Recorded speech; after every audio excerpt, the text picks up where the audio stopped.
Dalam nama Bapa dan Putra dan Roh Kudus. Amin. Allah yang berbelas kasih, sabdamu adalah terang dan pelita hidup kami. Bimbinglah kami oleh Roh Kudusmu. Amin. Salam, Bapak, Ibu, dan saudara-saudari terkasih dalam Kristus Yesus. Salam sejahtera dan salam damai beserta Yesus Kristus. Marilah kita membaca, mendengarkan, dan merenungkan firman Allah.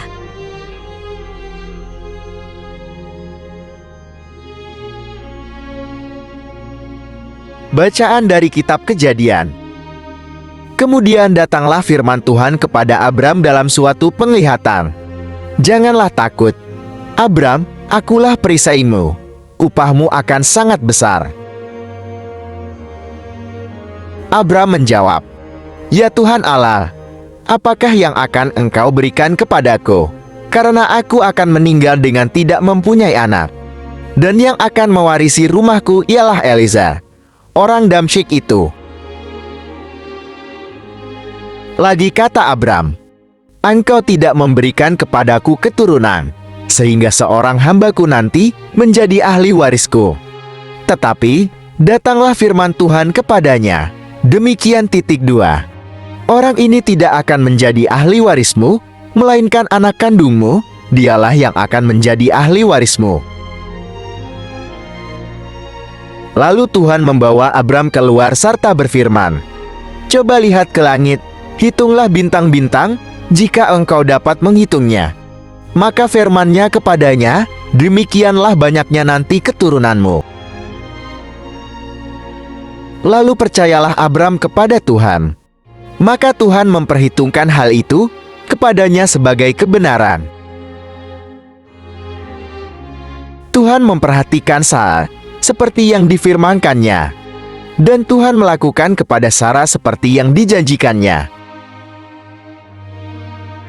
Maka mengandunglah Sara, lalu ia melahirkan seorang anak laki-laki bagi Abraham dalam masa tuanya, pada waktu yang telah ditetapkan, sesuai dengan firman Allah kepadanya. Abraham menamai anaknya yang baru lahir itu Ishak, yang dilahirkan Sara baginya. Demikianlah sabda Tuhan.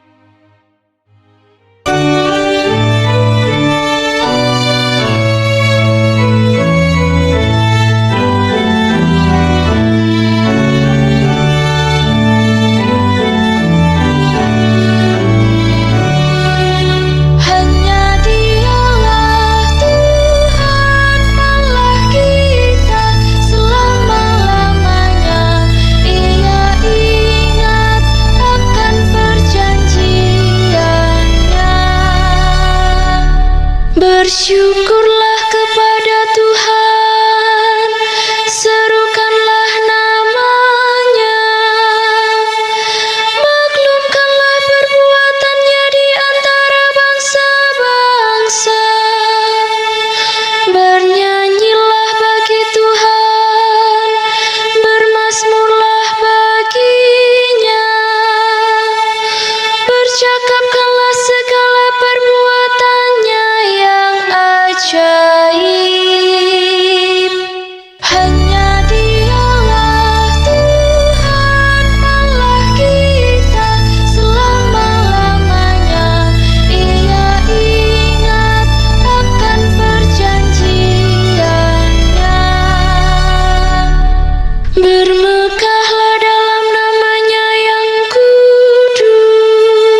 Bacaan dari surat kepada orang Ibrani. Saudara-saudara, karena iman Abraham taat, ketika ia dipanggil untuk berangkat ke negeri yang akan diterimanya menjadi milik pusakanya. Lalu ia berangkat dengan tidak mengetahui tempat yang ia tujui. Karena iman, ia juga dan Sarah beroleh kekuatan untuk menurunkan anak cucu. Walaupun usianya sudah lewat, karena ia menganggap Dia yang memberikan janji itu setia.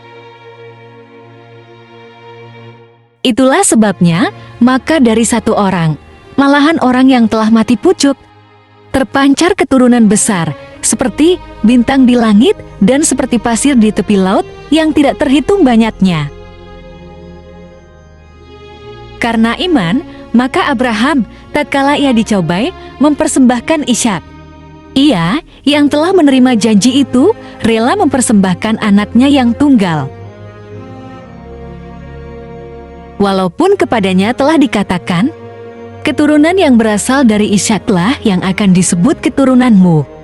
Karena ia berpikir bahwa Allah berkuasa membangkitkan orang-orang sekalipun dari antara orang mati. Dan dari sana ia seakan-akan telah menerimanya kembali. Demikianlah sabda Tuhan. Syukur kepada Allah.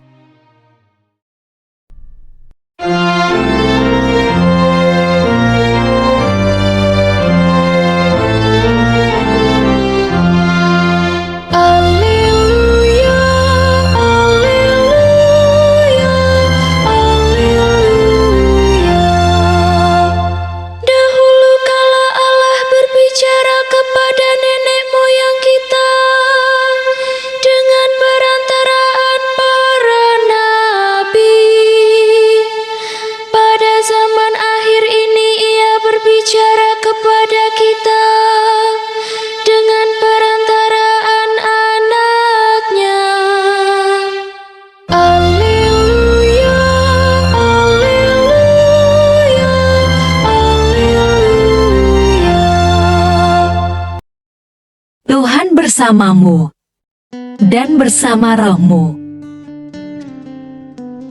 Inilah Injil suci menurut Lukas. Ketika genap waktu pentahiran, menurut hukum Taurat Musa, mereka membawa Dia ke Yerusalem untuk menyerahkannya kepada Tuhan. Seperti ada tertulis dalam hukum Tuhan, semua anak laki-laki sulung harus dikuduskan bagi Allah. Dan untuk mempersembahkan korban menurut apa yang difirmankan dalam hukum Tuhan, yaitu sepasang burung tekukur atau 2 ekor anak burung merpati. Adalah di Yerusalem seorang bernama Simeon. Ia seorang yang benar dan saleh yang menantikan penghiburan bagi Israel. Roh Kudus ada di atasnya, dan kepadanya telah dinyatakan oleh Roh Kudus bahwa ia tidak akan mati sebelum ia melihat Mesias, yaitu Dia yang diurapi Tuhan. Ia datang ke bait Allah oleh Roh Kudus. Ketika Yesus, anak itu, dibawa masuk oleh orang tuanya untuk melakukan kepadanya apa yang ditentukan hukum Taurat, ia menyambut anak itu dan menatangnya sambil memuji Allah, katanya,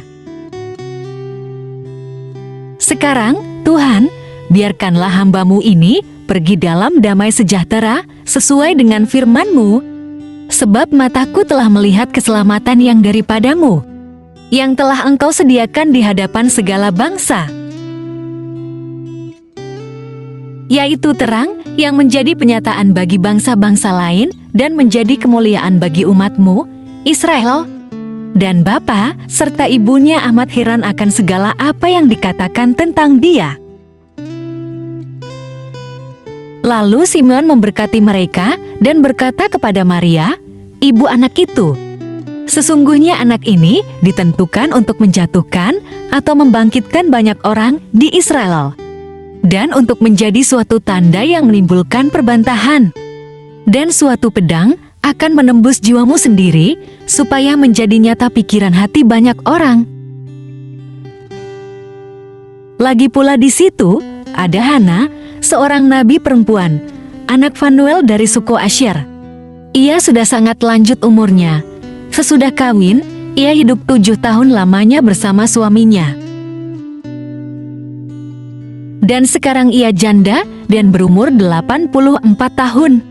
Ia tidak pernah meninggalkan bait Allah dan siang malam beribadah dengan berpuasa dan berdoa. Dan pada ketika itu, juga datanglah ia ke situ dan mengucap syukur kepada Allah dan berbicara tentang anak itu kepada semua orang yang menantikan kelepasan untuk Yerusalem. Dan setelah selesai semua yang harus dilakukan menurut hukum Tuhan, kembalilah mereka ke kota kediamannya, yaitu kota Nazaret di Galilea. Anak itu bertambah besar dan menjadi kuat, penuh hikmat, dan kasih karunia Allah ada padanya. Demikianlah sabda Tuhan. Terpujilah Kristus. Bapak, Ibu, dan saudara-saudari terkasih dalam Kristus Yesus. Pada awal petikan dari Lukas pasal 2 ayat 22-40 yang dibacakan pada perayaan Yesus dipersembahkan di bait Allah kali ini disebutkan, ketika sudah tiba waktu penyucian menurut hukum Musa, maka orang tua Yesus membawanya ke Yerusalem. Yunaninya di sini Hierosolima. Dan mempersembahkannya kepada Tuhan seperti diperintahkan dalam Taurat, yakni semua anak laki-laki sulung harus dikuduskan bagi Allah.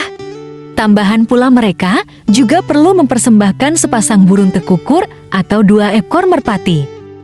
Selanjutnya dalam ayat 25 disebutkan di Yerusalem, di sini Yunaninya Yerusalem.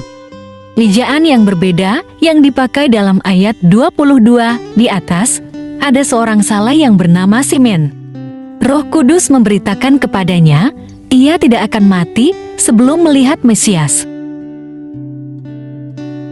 Begitulah ia datang ke bait Allah menyambut kedatangan Yesus dan menggendongnya.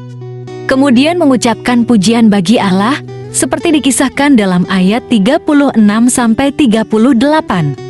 Ada Hana yang mengucapkan pujian serta berbicara mengenai Yesus kepada siapa saja yang menantikan. Dilepaskannya Yerusalem, di sini Yunaninya Yerusalem, dari kekuatan jahat. Pada akhir bacaan itu, ayat 39-40 ditegaskan bahwa setelah semua yang perlu menurut hukum Tuhan, maksudnya Taurat, sudah selesai dijalankan, keluarga itu kembali ke Nazaret dan di sanalah Yesus tumbuh kuat, penuh hikmat dan kasih karunia ilahi. Begitulah ditandaskan bahwa orang tua Yesus mengikuti dengan taat keagamaan mereka, dengan menjalankan apa-apa yang diperintahkan hukum Taurat. Yesus pun menjadi dewasa dengan latar ini. Ia justru bertumbuh dalam kesalehan yang turun-temurun dijalani orang di tanah suci. Oleh karena itu, ia nanti dapat mengajarkan kepada orang banyak bagaimana hidup beragama yang sejati. Dia bukan orang yang merombak, melainkan membawa kembali kepada akar terdalam hidup beragama. Menjadi penuh hikmat dan kasih karunia ilahi ada padanya. Bapak, Ibu, dan saudara-saudari terkasih dalam Kristus Yesus. Kedua hal ini sebenarnya dua sisi dari kehidupan beragama yang sama. Kebijaksanaan dari sisi upaya manusiawi dan pendidikan. Dan dari sisi ilahi, hidup dalam anugerah rahmat-Nya. Itulah sosok Yesus yang bakal diperkenalkan lebih lanjut dalam Injil Lukas. Bapak, Ibu, dan saudara-saudari terkasih, menarik didalami bagaimana Lukas dalam petikan kali ini memakai dua macam nama kota Yerusalem, Hierosolima dan Yerusalem. Inilah caranya untuk menggambarkan dua suasana batin yang saling berlawanan. Bagi Lukas, Yerusalem bukan semata-mata kenyataan fisik belaka, melainkan kenyataan batin. Bila dija sebagai Yerusalima, seperti pada ayat 22, hendak diungkapkan suasana batin baru yang terbuka bagi kehadiran ilahi. Itulah suasana batin yang dituju oleh kedua orang tua Yesus ketika membawanya ke sana. Disitulah ia dipersembahkan kepada Tuhan di Bait-Nya. Bukan berarti diserahkan begitu saja, melainkan diakui sebagai anaknya yang dipercayakan agar dibesarkan sebagai manusia.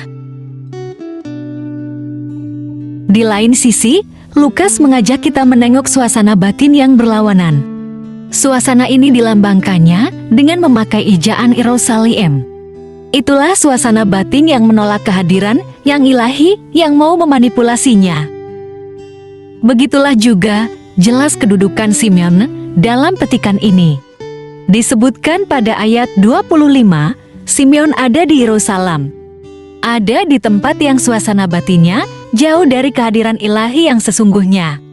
Namun demikian, disebutkan juga ia adalah orang benar, orang saleh, orang yang menantikan penghiburan. Dan ada padanya Roh Kudus pula. Walaupun hidup di tengah suasana batin orang-orang yang jauh dari Tuhan, Simeon tetap mengikuti gerakan-gerakan ilahi. Ia terlindung dari yang miring, yang menjauhkan dari jalan yang benar.